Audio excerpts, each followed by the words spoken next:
Olá pessoal, tudo bem? Espero que sim. Eu vim aqui para falar sobre a arte bizantina, a arte que vai se desenvolver no Império Bizantino, né?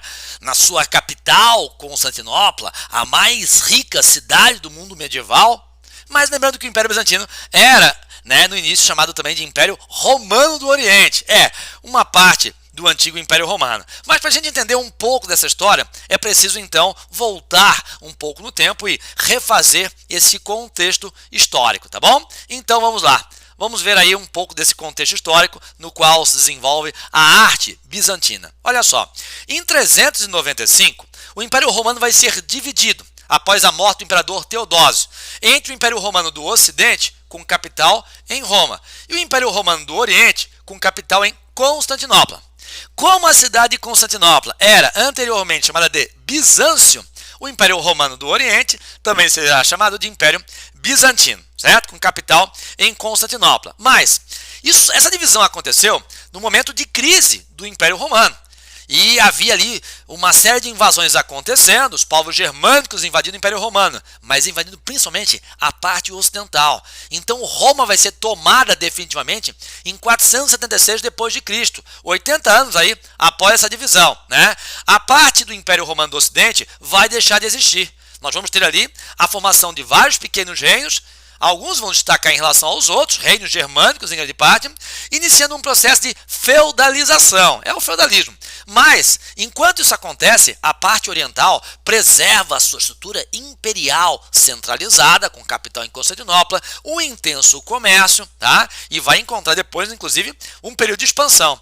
Essa expansão territorial acontece no século VI, durante o reinado de Justiniano, o mais importante imperador bizantino. Quando ele assume o trono, o império se limitava a essa extensão aqui em rosa no mapa, se bem que já era um império de dimensões consideráveis, né? Envolvia, olha só, o que seria hoje o Egito, ainda até um pouco mais para oeste, a região também aqui da Palestina, da Fenícia, essa boa parte da Ásia Menor, pegando aqui a Grécia inclusive. Mas vão dominar a Península Itálica, vão dominar a ilha da Córcega, da Sardenha e o norte da África, além de dominarem também a Península Ibérica. Tudo isso no reinado de Justiniano. Pois é, mas essas grandes campanhas militares, que vão ter como consequência essas conquistas territoriais, exigiam muitos recursos para sustentar esse exército numeroso. Então, Justiniano teve que elevar os impostos e acabou com isso provocando uma revolta. A revolta mais importante foi a revolta de Nica, que em grego quer dizer vitória. Essa revolta vai acontecer no hipódromo de Constantinopla, durante uma corrida de cavalos, onde o povo, aproveitando aquele momento de aglomeração, vai se insurgir contra o imperador, que chegou a pensar inclusive a abdicar, a renunciar, né? E a sua esposa Teodora vai convencê-lo do contrário, dizendo que é preciso sim reagir. E aí ele vai chamar o seu comandante Belisário, que vai promover um massacre, certo? Em Constantinopla. Fala-se em cerca de 30 mil mortos. Mas no meio desse massacre, algumas pessoas tentam se refugiar naquela que era a antiga Catedral de Santa Sofia. E Belisário vai mandar incendiar a catedral, matando, algumas pessoas que estavam lá. Depois disso, a Catedral de Santa Sofia, nesse momento áureo, certo, da história do Império Bizantino, vai ser reconstruída. E reconstruída em dimensões monumentais, certo? Que, na verdade, identifica esse momento aí, que é o auge, do Império Bizantino. Lembrando que a Catedral de Santa Sofia vai ser também o principal exemplar da arte bizantina, que a gente vai ver depois. Muito bem, em 1054, acontece um fato importantíssimo na história do cristianismo. Quando houve a divisão do Império, certo? Cada vez mais a Igreja Católica sediada em Roma sentiu o afastamento da parte do Império Bizantino. Eles eram cristãos, submetidos a Roma, mas praticavam um cristianismo que já não tinha mais o controle de Roma. Um cristianismo, digamos, cada vez mais diferente, mais independente e que chegava até a contrariar alguns fundamentos, alguns dogmas católicos. Esse distanciamento trouxe entendimentos divergentes e trouxe conflitos. Até que em 1054, o patriarca de Constantinopla, Miguel o Cerulário, vai romper com o Papa e vai fundar então uma nova igreja, a Igreja Ortodoxa. Essa ruptura é chamada de cisma. Cisma quer dizer divisão, Cisma do Oriente. O Império Bizantino vai entrar em grave decadência a partir do século XIII. No início do século XIII, na Quarta Cruzada, os venezianos vão dominar Constantinopla. Depois de um período de domínio italiano, vamos ter uma série de ataques dos turcos otomanos, que vão dominar definitivamente a cidade de Constantinopla em 1453-54, certo? E nós temos ali a fundação de um novo império. No lugar do Império Bizantino, o Império, agora turco-otomano, com capital em Constantinopla. E eles eram muçulmanos e vão impor ali o islamismo. Aí eu queria chamar a atenção para um detalhe, tá? A igreja, a catedral de Santa Sofia, reconstruída por Justiniano, tá? Ela é inicialmente uma catedral católica. Com o cisma do Oriente, ela se torna num templo ortodoxo. E com a tomada de Constantinopla pelos turcos otomanos, se torna uma mesquita muçulmana, certo? E depois da Primeira Guerra Mundial, com a fragmentação do Império Turco-Otomano, a formação de vários novos países, entre eles a Turquia, nós vamos ter na Turquia um Estado laico. E a Catedral de Santa Sofia vai ser transformada em um museu, sem qualquer vinculação, com qualquer crença religiosa, embora preserve ali, claro, a sua arquitetura, com algumas modificações ao longo do tempo, mas com uma caracterização, obviamente, religiosa. Muito bem, agora vamos falar da arte bizantina, começando pela arquitetura, que tem a Catedral de Santa Sofia como seu principal exemplar. Quando eu falo de Império Bizantino, eu falo de Império Romano do Oriente. Eu falo de uma parte que já foi Império Romano e que tem aí, claro, uma forte influência de elementos da arquitetura romana. E a gente encontra aqui os arcos de volta plena romanos, as abóbadas, as cúpulas circulares romanas, tá? Assim como também na parte interna as colunas gregas, que já eram incorporadas também pelos romanos, certo? A gente tem também aqui essa espécie de meia cúpula, certo? Que é o chamado de abside, que é também um elemento importante da arquitetura romana. Agora um detalhe, essas torres pontiagudas aqui, chamadas de minaretes, são elementos típicos da arquitetura árabe, muçulmana, que só vai ser empregada nas extremidades da catedral após a tomada da cidade de Constantinopla pelos turcos otomanos em 1453-54. Muito bem, aí nós vamos ter aqui a planta baixa dessa catedral. Essa planta baixa ela tem o formato de uma cruz grega. A cruz romana é diferente da cruz grega. A cruz romana ela tem o quê? Uma parte vertical, maior que a parte horizontal, e a parte horizontal fica numa posição mais elevada. Já numa cruz grega, vamos ter as duas partes do mesmo tamanho e o cruzamento da parte horizontal com a parte vertical é exatamente na metade de cada uma das partes, certo? Então a gente vê aqui uma cruz exatamente simétrica, tá bom? Regular. Muito bem. Similar, a algumas basílicas que tínhamos também já em Roma, nessa região aqui de influência cultural grega. Muito bem, nós vamos ter, certo? Ainda na pintura, uma importante modalidade em que se manifesta a arte bizantina. Só que eu coloco a pintura entre aspas, porque na verdade não é bem pintura, é o que a gente pode chamar de mosaico. Mosaicos coloridos, feitos com pedras de vidro, contas de vidro, misturadas aí com pedras preciosas e até mesmo pedras semi-preciosas. Nós temos aqui uma característica fortíssima e bem facilmente identificada, que é o predomínio de duas cores. O azul, identificando o céu, o poder espiritual, e o dourado, identificando, claro, o ouro, o poder real. A gente tem aqui, por exemplo, olha só, a Virgem Maria, de azul, é o poder divino. Temos ao redor o predomínio da cor dourada.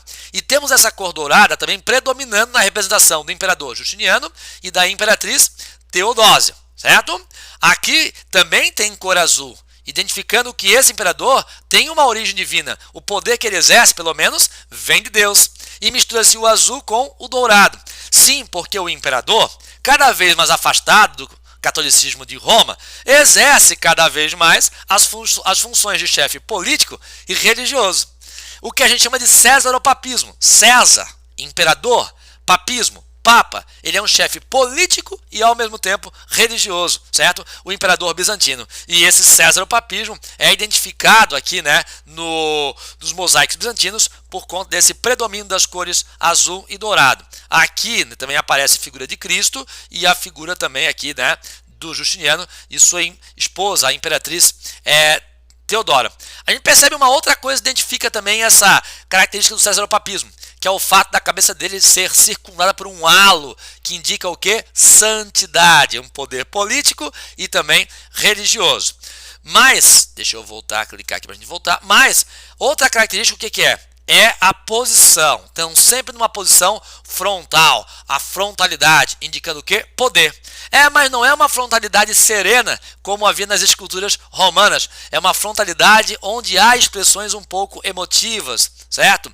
E essa emotividade tem a ver, sim, com uma certa preocupação, com uma certa, com um certo ônus moral, certo? Uma obrigação, um fardo de governar muito bem, seguindo as orientações cristãs, tá? Então tem essa motividade aí que tem a ver um pouco com a sacralidade. A expressão do rosto deles é muito parecida com a expressão de vários santos, de mártires, e essa liderança que eles exercem, essa grande responsabilidade, é como se fosse também um grande martírio, uma missão muito pesada a um homem, certo?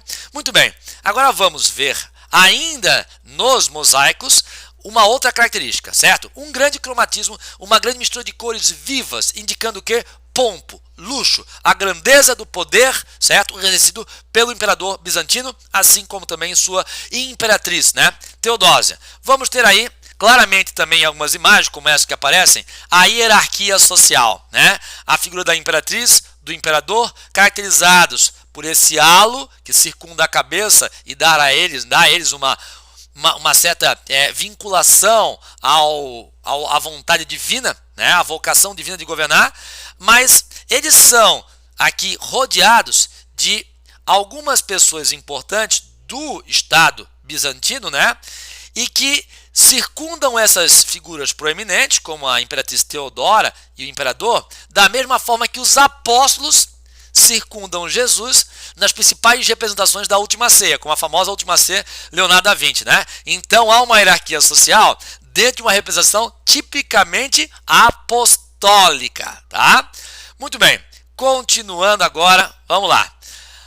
A gente vai ter na escultura uma característica interessante. Temos aí os bustos de imperadores, principalmente o imperador Justiniano, onde aparece aquela frontalidade, aquela serenidade típica das esculturas feitas, né, dos imperadores romanos. Tem aqui então o poder, a virtude pública, essa seriedade, mas tem algo mais diferente da escultura romana, que são os olhos grandes, exagerados, indicando o quê? Que o imperador consegue ver mais do que os homens comuns, porque ele tem mais sabedoria, mais sapiência, ou seja, ele exerce esse poder por conta de uma autoridade moral, certo? De quem sabe mais do que os outros e por isso deve orientar os outros com essa sua sabedoria, a sua sapiência. Muito bem, vamos ter também um outro tipo de escultura, que é também uma espécie de influência romana, as esculturas em alto relevo, como por exemplo aqui o marfim Barberini, que vai trazer, provavelmente, aqui não se tem certeza, mas se indica que é provavelmente uma escultura em alto relevo do imperador Justiniano, que está aqui acima, abençoado por Cristo, certo?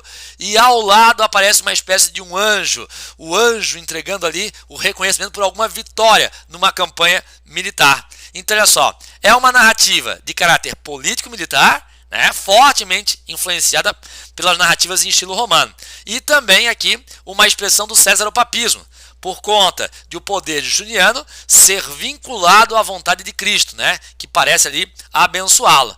E a influência, né, exercida sobre esses relevos bizantinos, é claro, uma influência romana. E eu destacaria aqui algo que a gente viu no mal anterior, que seria, na verdade, os relevos narrativos, trazendo também grandes feitos militares do imperador Trajano, certo? E com isso eu encerro a minha explicação, deixando para vocês essas atividades. Lembrando que essa aula traz um conteúdo extra, que não está ali contemplado na apostila, certo? É para aprofundar, certo? Ainda mais o conhecimento que vocês têm, né? Ou terão ainda sobre história da arte, certo? Então você tem aí até a questão 5, é bom pausar a tela, copiar as questões, ou simplesmente respondê-la para depois a gente poder corrigir, né?